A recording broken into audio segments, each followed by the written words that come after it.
दोस्तों आज की वीडियो में हम बात करने वाले हैं एसेट टर्नओवर और कैश कन्वर्जन रेशियो के बारे में।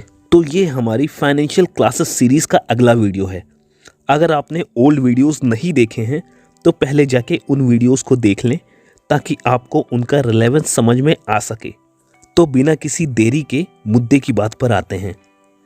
मान लीजिए एक ABC कंपनी है और उसने 1000 रुपए की एक मशीन खरीदी। अब इस 1000 रुपए की मशीन से वो कितने रुपए का सामान बनाती है या बेच पाती है, इसी को एसेट टर्नओवर कहते हैं। एसेट टर्नओवर बेसिकली यह दिखाता है कि कंपनी अपने एसेट का कितने अच्छे तरीके से यूज कर पाती है।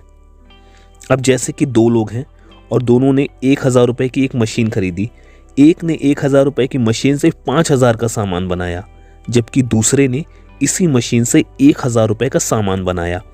तो जिसने 5000 का सामान बनाया उसने कंपनी के रिसोर्सेज का अच्छा यूज़ किया और उसकी कंपनी ज़्यादा अच्छी हुई। क्यों?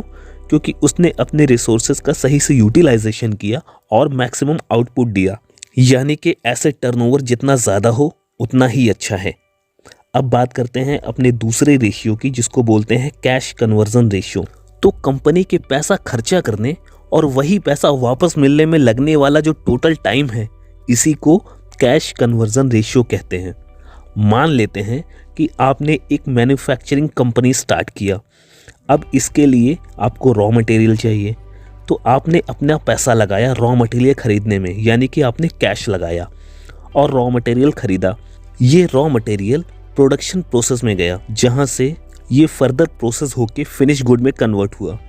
अब उस फिनिश गुड्स के कन्वर्ट होने के बाद आपने उसको रिटेलर डिस्ट्रीब्यूटर के पास पहुंचाया, और जब ये डीलर डिस्ट्रीब्यूटर के पास पहुंच गया तो उन्होंने अपना माल बेचना स्टार्ट किया। और जब डीलर डिस्ट्रीब्यूटर से आपको कैश वापस मिल गया तो आपका साइकिल पूरा हो गया कैश का, जो आपने रॉ मटेरियल में लगाया था, और डीलर डिस्ट्रीब्यूटर से कैश का पैसा मिलने के बाद, कैश मिलने के बाद बेसिकली आपका प्रोसेस कंप्लीट हो गया।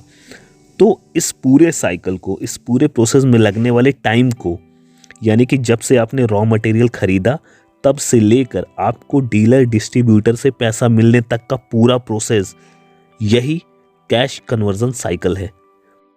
अब वैसे तो डीलर और डिस्ट्रीब्यूटर भी तुरंत पैसा नहीं देते, वो भी उधारी पर माल लेते हैं और फिर ट्रेड रिसीवेबल देते हैं। लेकिन हम उन सब में नहीं जाएंगे क्योंकि मेरा मकसद आपको सिर्फ कॉन्सेप्ट समझाना है। तो पैसा जितने कम टाइम मार्केट में फंसा हो उतना ही अच्छा है, इसलिए कैश कन्वर्जन रेशियो जितना कम हो उतना ही अच्छा है। याद रहे, बैंक और फाइनेंशियल कंपनीज इसके एक्सेप्शन है, तो उसमें आपको कैश कन्वर्जन रेशियो नहीं देखना है। तो दोस्तों आज की वीडियो में इतना ही। आगे की बात करेंगे नेक्स्ट वीडियो में। तब तक के लिए गुड लक, गुड बाय।